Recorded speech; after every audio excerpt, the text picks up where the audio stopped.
আসসালামু আলাইকুম বন্ধুরা, সকলে কেমন আছেন? আশা করি সকলেই ভালো আছেন। তো আপনাদের সাথে শেয়ার করব কিছু মুহূর্ত। মনের ভাব প্রকাশ করতে যেমন ভাষার প্রয়োজন, ঠিক তেমনই প্রকৃতির সৌন্দর্যকে উপভোগ করতে ভ্রমণেরও প্রয়োজন।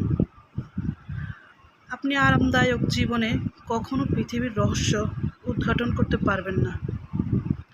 আমরা যখন একঘেয়ে জীবন থেকে হাঁপিয়ে উঠি, তখনই কিন্তু আমরা ঘুরতে বেরিয়ে পড়ি। ভ্রমণ করতে দূরের কোনো জায়গার প্রয়োজন হয় না, নিজের আশেপাশের কোনো এলাকা ঘুরতে পারলেই হয়। পাশের মানুষরা কত কথাই বলবে, তা ভেবে তো আর সময় নষ্ট করা যায় না। মানুষের কথায় কান না দিয়ে নিজের মতো বাছুন, দিন শেষে শান্তি পাবেন। সমালোচনা করার জন্য জিহ্বাটাই যথেষ্ট, প্রশংসা করতে তো হৃদয় লাগে।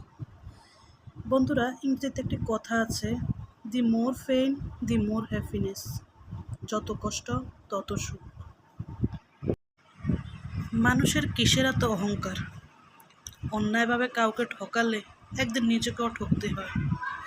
কিছু লোককে অল্প সময়ের জন্য বোকা বানানো গেলেও দীর্ঘমেয়াদে কিন্তু কাউকে বোকা বানানো যায় না। যাক, অনেক কথাই বলে ফেললাম আপনাদের সাথে। গেছিলাম ঘুরতে, হেঁটে হেঁটে সবগুলাই দেখতেছি আর আপনাদের সাথে শেয়ার করতেছি।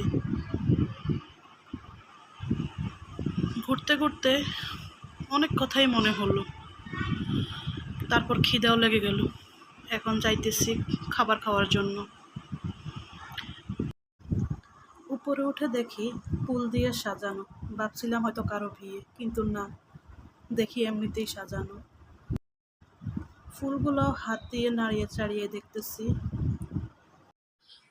ফুড মেনুটা দেখতেছি, কি অর্ডার দেওয়া যায়, কিন্তু মনের মতো কিছুই পাইতেছি না।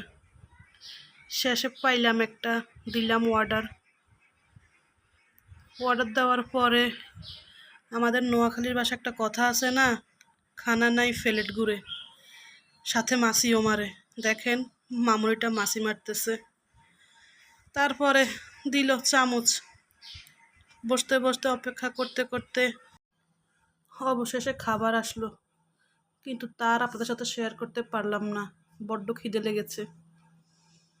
যাক, খাবার শেষে এবার ফানের উপর একটু ঘোরাঘুরি, ইচ্ছে করতেছে সাঁতার কাটি, কিন্তু তা কি সম্ভব?